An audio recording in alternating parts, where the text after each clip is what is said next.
for the first time in, God, I can't even remember how long Are it's you been. having coffee? No, I pulled an all-nighter. Oh no. Oh, you can't put that out into the world, man. Oh, wait, what?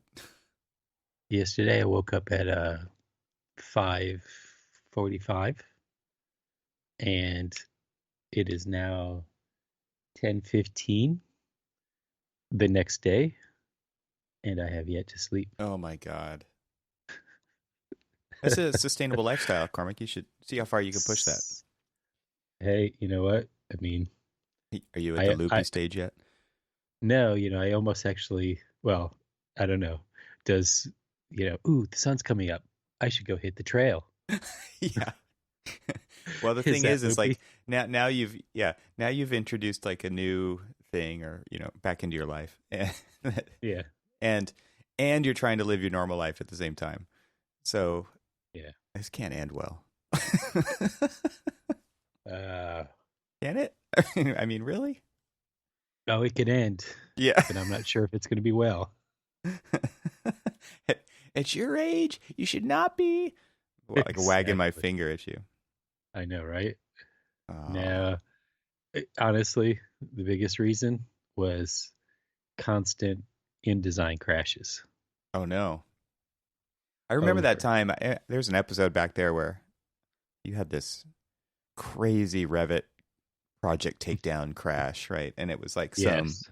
piece of casework from Yeah, Steel yeah. Case or something like that. It But was it was a family taken from some manufacturer that had something, it had like some corruption. Asian file name characters that Revit couldn't handle or something odd, like that was Yeah. buried deep inside nested families or something like that. And it's Yep. like, this stuff is the stuff that no one should ever have to deal with, but it happens all the time.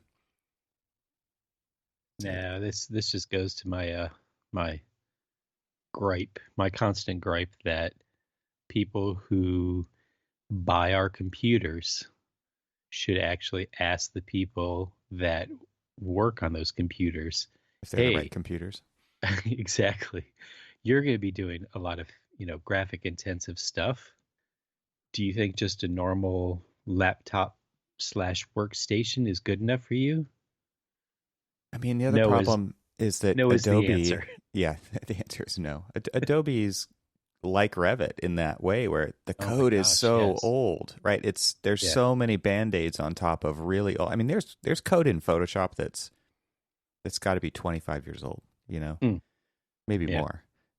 And modern computing is so different now, but it's a lot of hard work to go back and swap that stuff out for more modern frameworks, and because as soon as you do, it breaks everything else, right? I mean, that's Yeah. the nature of coding something over the long haul, is that it's just it's duct tape and twine, right, holding it together. Isn't it, I mean, but I mean you would know better than I would, but I mean, wouldn't just rewriting it so it's more optimized for a mobile usage Oh just yeah, make far more sense? well, yeah, but it's just that's probably a $10 million effort. It's something insane. It's crazy how expensive it is to develop software because it just takes so much time. And then everyone would just be But waiting is for it it, right? Everyone would be but waiting for it. isn't it crazy how much they charge us for old crappy, Yeah, software yeah. So that it literally so is outdated? It's like, "Oh, hey, I'm going to go buy the most up-to-date Yugo." Really? hmm. I mean, Well, there are other options out there, but then you get into the whole conversation about training costs and assets that you already have libraries full of to plug into said software that you depend on a day-to-day basis. And well, people I'll don't give like to use new things, and change I'll is give I'll difficult. give you a great example. I mean, right now, apparently, either it's because of cost or maybe it's not playing well with the end user or whatever, but we are making a decision to go away from SketchUp Hmm. because, and I believe it's mostly cost or, They did change their licensing or licensing. something. Yeah, they changed their I think licensing. it's, yeah. And so you should see, you should, you know, the revolution that was, ready to start because of the loss of SketchUp Mm-hmm. was pretty massive. Yeah, I'm sure. I mean, me being one of them too, I was just like, you're kidding me. So now I've got to go in and, I've got to learn Rhino or I've got to learn Formit. And yeah, because I've got all the time in the world to basically do that is in between all of my late nighters or all nighters. This is it. This is the conundrum. This is the architects hate Yeah. two things. They hate the way things are. I mean, here you are complaining about There you InDesign and go. Revit, and Full and circle. and then they hate change, and you don't want to give Hate up change. your old crusty SketchUp, right? Like this is where we I, are. I I wouldn't mind giving it up if I honestly could. And obviously I'm gonna have to learn Rhino or whatchamacallit, Formit. Hmm. I mean, I haven't had. I hate to say it as an excuse, but I haven't had the time. I mean, There, yeah, you have to make I, time. It doesn't just show yeah, up. But I mean, also the thing I think that a lot of people don't think about it this way, but it's the truth, especially for someone like you and for people who've been around for a while. It's a nice way to say we're wow. the oldies here. Is you already know how to use these other programs. Honestly, you do. You knew how to use AutoCAD. You know how to use SketchUp. Like that is what Rhino is a child of those two programs. Like, and I'm not trying to oversimplify it, but like you already know how to use these things. It's just what people don't like is they don't like looking at something different. They don't like searching for where the tool is, and they don't like feeling like they're slower in something, even if that's temporary. And these are all kind of the psychological things that surround Well, switching apps, you know? that is true because the first software that I learned was MicroStation. I think it was MicroStation 95, Yeah, me too. and and then and that was kind of like in the interim between the time that I dropped out of school and was working for a firm, and that's the program that they used was MicroStation. Right. So I went back to school, and there it was funny. Is like when I left school, we were actually using Form Z, and we were on Macs. I left, went into the PC world. I came back, and the school had converted to PCs, and they were using CAD. And so I was watching people like draft on, in AutoCAD, and I'm like, God, this is so slow. I mean, it's just like 15 different steps to do one step that Mm-hmm. you could do in MicroStation. Mm-hmm. And so I used to race people. I used to like challenge people to a race, because they had MicroStation and that, and I would just like, say, watch that. Oh, damn, I'm done. And then and they're just like, wait, I'm just still trying to find the line tool. And so yeah, and then what's funny enough is that what did I end up using when I went out into the real world? AutoCAD. AutoCAD, Yep. and then Revit, You and kind all of you this. just learn what you have to learn, and you don't want to Well, add to a be quite bunch of honest with tools to you, your toolbox. But at the same honestly, time, to be quite honest with you, I mean, I'm more than happy to actually learn Formit or Rhino if it's something that integrates easily into Revit, so that unlike SketchUp, that you would lose a lot of your production time by trying to either convert something from Revit into SketchUp or vice versa. I mean, and we do that often, a lot of times, just to kind of like get real quick, fast clay models and things like that. mm-hmm. But obviously, you can do that with the tools that are inherent to that work well with Revit. Mm-hmm. Because you And what still am I got to talking make a about? set of I don't drawings. I don't draw that much anymore, Yeah. which is sad to me, but still. Well, and honestly, like that is I've talked about that so many times. That's the answer is to have somebody else do it, and you need to guide them, mentor them, transfer your knowledge to them so that they can Hmm. become better architects and take your hands off the wheel. I want to walk over with a wooden ruler and smack your hands. Get off, get away, step away. Enable somebody else. It's so funny too because like this, and the reason why I was up so late is because we were trying to get a concept submission out the door, and we don't have a lot of staff on the project right now. they're coming, but they're not here yet. And so, it was basically all hands on deck. But my role is, as project manager is a little bit different than, my role as a project architect would be. And so all I wanted to do was just jump in and draw. Like, just give me a building. Look, there's the academic building. Let me go ahead and work on that. No, I can't. I'm sad. Because why? What do you mean you can't? Because I have other things to do. No, we got too much to do. I've got, reports to write and narratives to write and basis of design narratives and all the other stuff. And orchestrating the consultants and everything else, And the good thing is we've got a really good, robust, project management team together. So, yeah, I can't really divulge too much information right now, but it's insanity, is what it is. Yeah, it sounds like it. It doesn't sound sustainable. It can't sustain insanity. No, not at all. All I want to do is sleep. And I'm like, hey, let's record a podcast. You're like, you just can't say no. I was like, well, actually, that's probably my biggest problem, is I just can't say no. Yeah. Like, oh, okay. Yep. Although the only thing that I've said no to right now is sleep. Yep. And you're not drinking coffee or anything, so I don't know how you're doing it. And I haven't drinking coffee. Yeah. Just caffeinated tea. No, I don't even drink caffeinated tea. Jeez. Yeah. I mean, unless I'm missing something that lemon ginger tea is caffeinated, I haven't. It says. Wow, that's crazy. Yeah. Water, lemon water, and lemon tea. Well, it's the lemon. I'll pray for you, Cormac. Wow. I just can't believe that this is an expectation, that a deadline can be that short and have nobody working on the project, and like the people who are there are just gonna. Yeah, that just sounds like poor project planning to me. Sitting over here on the other side, it could be a little bit afar. Well, here's an interesting thing that's going on in the architectural world now that we are coming out of COVID.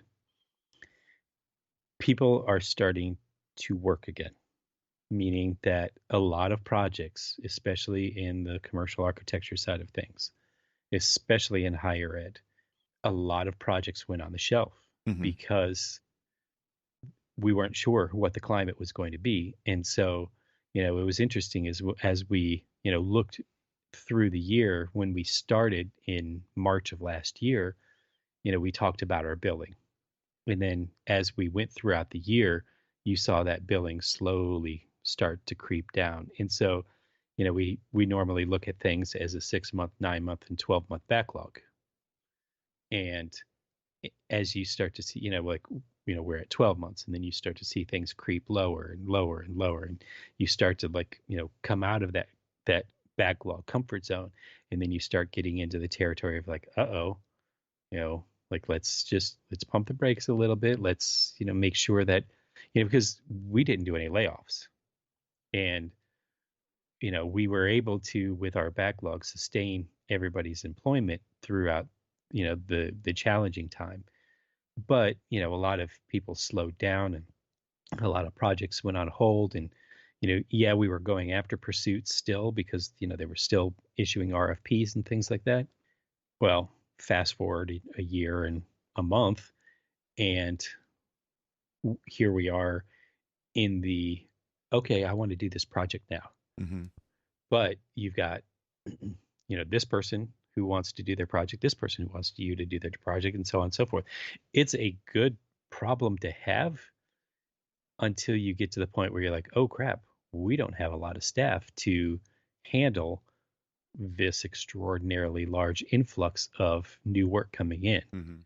And so you staff all of the projects so that you have them attended to, But you also are, kind of like suffering because you don't have enough people for larger projects or smaller. I mean, because you're still going to need, depending on the size of the project, you're still going to need a reasonable amount of staff so that you're not overworking the people, whether it's a small project or a big project. And, unfortunately, you just can't find people. It's just, ooh, I want that guy. Oh no, he's working on this and that and this and that. Yeah. And so, it's just that's that's where people are right now. I mean, I've seen it in conversations on, things like the Entree Architect Facebook page where people are talking about, hey, I've got, too much work. How do I say no? And you went, going back to when you said Cormac doesn't know how to say no. Well, architects don't really know how to say no Yeah, very well. feast or famine, right? It's like Exactly. typical service-oriented business. Yeah. Yeah. And so they're just like, well, if I say no, then, what?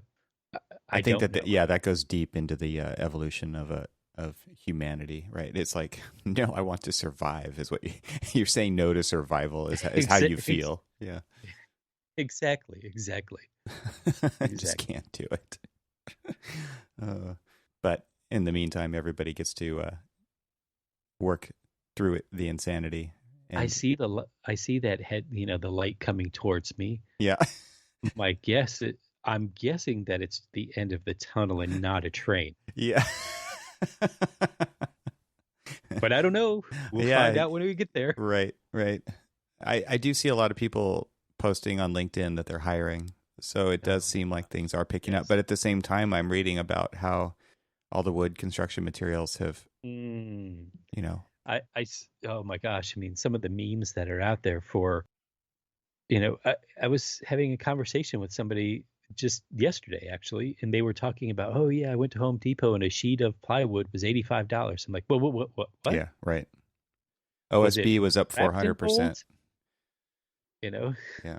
and and you see people, because we've got tons of friends, architect friends that are, like do their own projects or Mm-hmm. and they're like, I'm, I've got this, and they like show a picture. I think one of our friends of the show was actually like, it showed a picture of, like a few sheets of plywood. And he's like, should I hold on to it? Like, man, you're sitting on gold. Right, right. But for how long? Exactly. But yeah, all the mills are there's so many factors that COVID Oh drove yeah. with that. But yeah, Yeah. I heard about that. OSB was up 400% originally. $9 for a sheet of OSB, and now it's $37 or whatever, $40. And it's like if you're going to build a house, which is, I mean, houses residential is wood in this country, It's right? wood. Yeah. Yep. And maybe it was artificially low before. I don't know, but the change is drastic, and that's what's shocking people. And but at the same time, like you're saying, you're busier than ever. People are hiring, so either they think it's going to go back down by the time the project gets built, or what, it's going to get shelved again because they can't afford it at that point when all the bids come in too high. What are you going to VE out of it? And it's always Well, going to be architecture. It's not going to be like floor space or floor area. so we had been tracking through the pandemic. We had been tracking with the contractor, the CM on our project that just went out to bid, like probably about 2.5 weeks ago. Mm-hmm. We'd been tracking, what are the impacts on the market? What are the impacts for, potential delays? I mean, long lead items, are they longer? Are, just like regular materials like metal studs and stuff like that. I mean, what is the impact of all of this? And if they kept saying, oh, we really should buy now because, if you wait until this, starts to free up, then the demand's going to just grow exponentially and the prices are going to go skyrocket. So I know what the budget is for this project right now. And I'm really interested to see what it comes in when everybody, finally comes in, because they're going to have to factor in whether or not they have to expedite material because of the schedule or things like that, or if it's even available. Thankfully, it's a high rise, It's so not a wood building. so it's not a wood building. It's, steel and concrete and terracotta panels and, Yeah. curtain wall and stuff like that. But I mean, if you've got wood being affected like that, you're going to have other, Yeah. consumable items going to be the same. Yeah, because people are going to I look for alternatives, right? And then they're gonna be it's like, going to oh impact crap, the other stuff. Right. I can't get a wood stud, so maybe I should get a metal stud. Right. And now everybody's like, oh, let's go get a metal stud. And and now like a 15-story building that's going to need a lot of metal studs is going to be like, oh, we just, raised our price Yeah. 30%. Demand went up. Yeah, it's pretty crazy. I mean, the reasons that they were citing were, number one, like obviously there were shutdowns, so Yep. Yeah. mills couldn't be open, and then they reopened kind of tentatively at lower capacities, right? And they also didn't foresee all of the home improvement that was going to happen, that demand, right? So not only did they not really ramp back up, but they didn't ramp back up enough for that new kind of surge that Market that happened. yeah, They weren't ready for exactly. that surge, and so yeah, now it's just they're so far behind. It's and Yeah. I was hearing, like in California specifically, that the bark beetles, that problem that's out here, was one of the main causes of just a shortage of supply at all. But now I'm really hearing that it was the mills, and now they just can't keep up with the demand. Oh yeah. Yeah. Yeah. I mean, you're gonna see a clear cutting of the country. Mm. Just like, I need wood, I need product, I need. Yeah, Yeah, I was up in Washington, it's and there's tons of logging going on. I mean, we're very actively, obviously, it's all planned way, way, way ahead of time, and so it wasn't out of the norm. But they're doing tons of logging, and in these places where they're doing some really great forestry management. But it's the mill is the bottleneck, right? It's not the supply of the raw material. It's the turning the raw material into the nominal lumber. right, right. It's a rough spot, man. So it is Yeah. interesting to kind of square the equation here, where there is so much hiring happening, and I just wonder, like, it seems like there's a lot more opportunity now than ever to do something about the existing buildings that are everywhere sitting empty, and Yeah. repurposing those for better, newer things. Not better, but different things, right? But a lot of people don't want that. They want their fancy building on their Yeah, but campus, there's and it's still a catch-22 though, because that, well, at least I know for certain that for the scale of like new construction for, like, say, just a high school. Let's just pick an archetype that you and I have worked on together, Mhm. like worked on before. So surprisingly enough, it actually costs more per square foot to renovate or revitalize Yeah, it just doesn't take as much an older material. building. Because It doesn't take as it that's doesn't why I'm take as going that much material. direction, is because it's Well, already the so superstructure is already there. yes, depending on, so like, yours is so what's interesting is here's a East Coast West Coast kind of like mentality. Is West Coast, you're like, well, the structure's already there, but your structure's not as old as like the structures I might be dealing True. with, like, I'm dealing with thinking about all these giant warehouses that are just, like you could dealing turn with a into anything. 120-year-old, wood frame brick clad building that we literally had to like cut all of the wood out of it Right. and Or replace replace. all of the wood Yeah. because it couldn't stand up to the current codes, Right. and it could barely stand up on its own regardless of code or not. Jeez. So so those are some interesting dynamics to do that too. So yeah, and actually, you hit it on with the home renovations. Hey, I'm going to be working from home. Hmm. I need to convert this, basement into an office in a school, Hmm. or Hmm. That's what I did. I Not a exact basement, but yeah, converted exactly. one space into two offices and school, right? And Yeah. did it all myself, and luckily, I guess I beat the surge. Jeez, because I can't imagine, paying another 30% of what I Right. paid on top of that Right. to do it. I wouldn't have done it. Yeah, the budgets are real. So Yeah. that's also kind of Yeah. weird to me. It's like the budgets are real. Like the numbers aren't lying, and people are still choosing to move forward with it.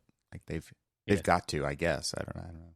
Well, I mean, in the cases of like higher ed, I mean, the demand is back for like say, student housing or that new lab building or, something to keep them competitive with Hmm. the market out there for, for the new students. And, so they are going to have, newer state of the art living quarters or, teaching facilities and things like that. And so, yeah, I mean, It's interesting. Like so I was listening to a podcast yesterday, and this guy teaches at a university, and it's like an economics teacher or something, and during the pandemic, he typically had a class size of 120, and they said, "Can you do 240 or whatever, 200 or 240?" And he was like, "Okay, I'll try it." And it wasn't any extra work for him to do that, right? And I've in had the a different experience than that. But in the technology virtual, basically, yeah, right? because it's all virtual, but Yeah, technology made it so that class size didn't matter. So honestly, he's like, right. honestly, it could be 1,000, it could be. So it's interesting to think because then it's like the reason that they went up for him is because students wanted to take his class. Right. It's not the class itself, it's his class in this instance. A very popular, well esteemed, highly esteemed professor, and obviously great ratings on whatever website or I'm sure the word's out. Got to take this one of these three professors, not these other five that offer the same course. So it's interesting to hear like colleges wanting to build these spaces to attract students. Obviously, technology matters, especially if it's hands-on labs and things like that. But we're also seeing a push for class sizes to increase, which can only be handled by technology in virtual space for Mm. certain professors teaching that course because of their method of teaching, their personality, whatever those things are that go into that part of the equation.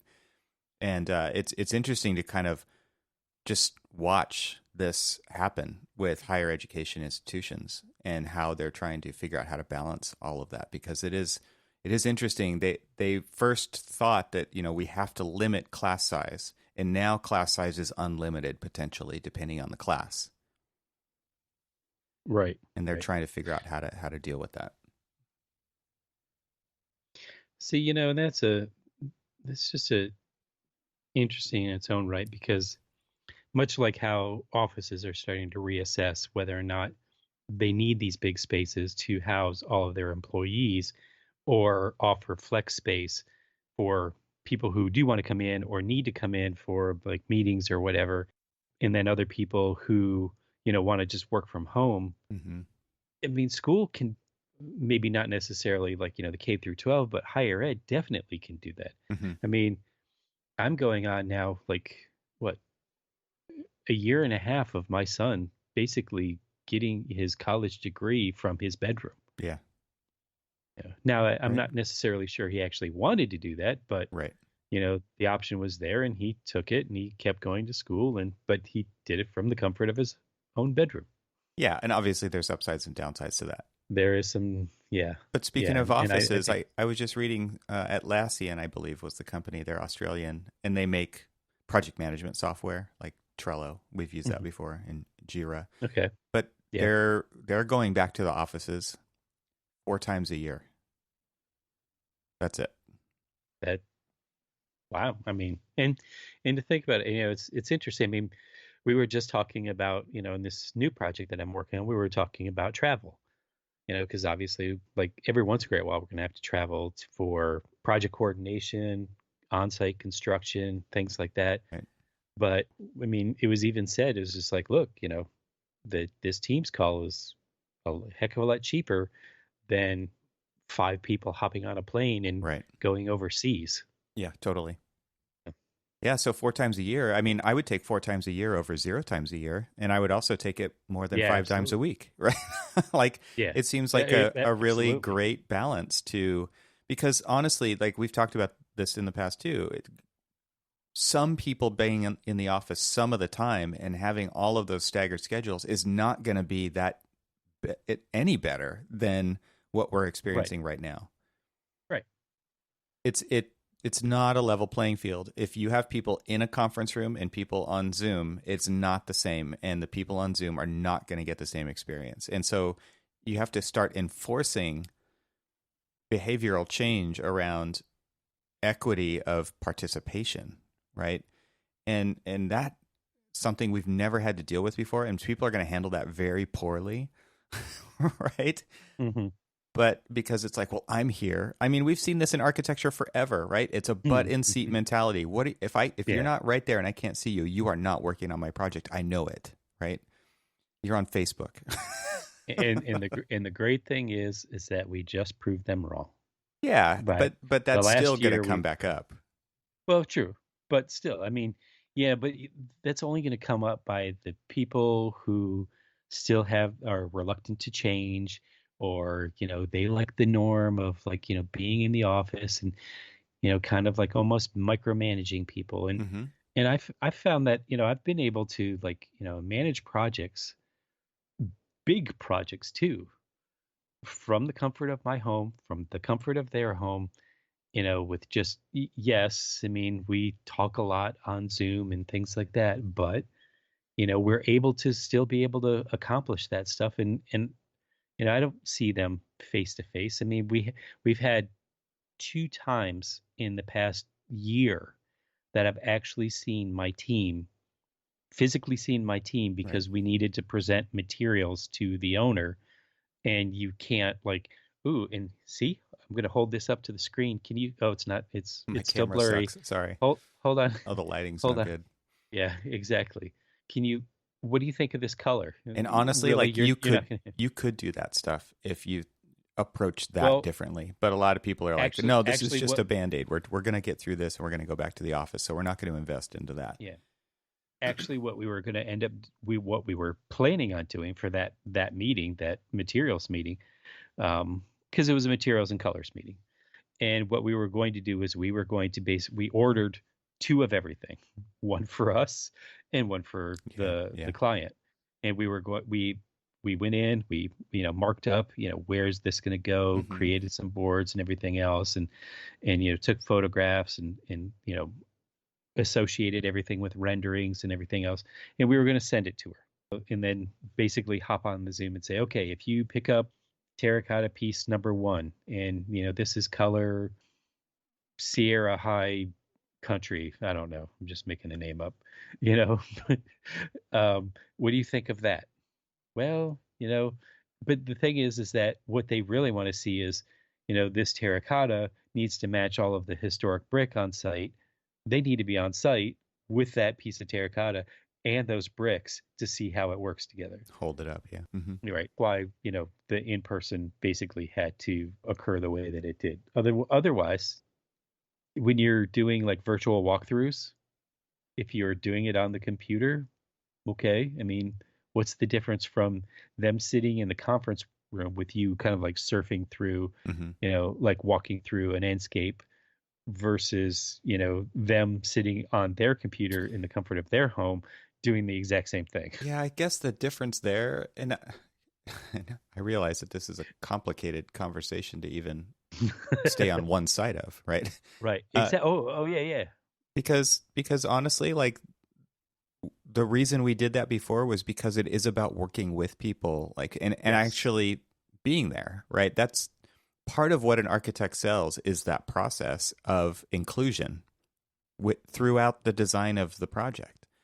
True. And to do that remotely and further remove ourselves, on some level from that equation is not good in the long run for the profession, I don't think.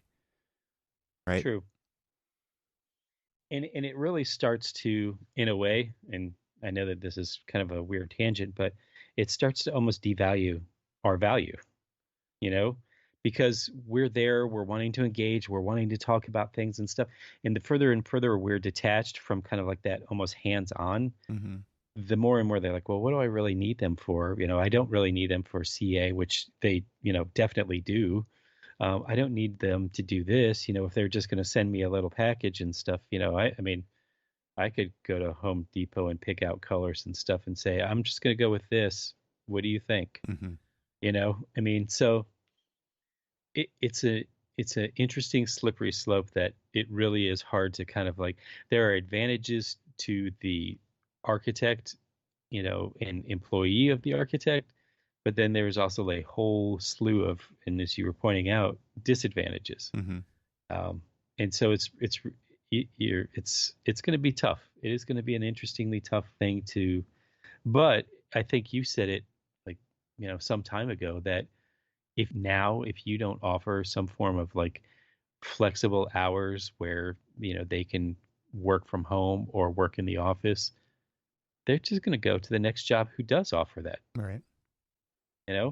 And it's going to be harder and harder for people to retain or, acquire new talent. Mm-hmm. Absolutely. Well, you've been surprisingly lucid. So it's one of two things. You're either on like wind number 4 or whatever, or you're just always super tired when we record, and this is just normal for you. So I can't tell which. All bets are off here. Yeah, I can't tell right now either. Well, good catching up. I think I'm at what's 5 hours past 29 hours? Mm-hmm. Yeah, I haven't hit the 30, so I'm good. That's an okay. Yeah, that's when the battery actually shuts off. Like it's blinking red right now.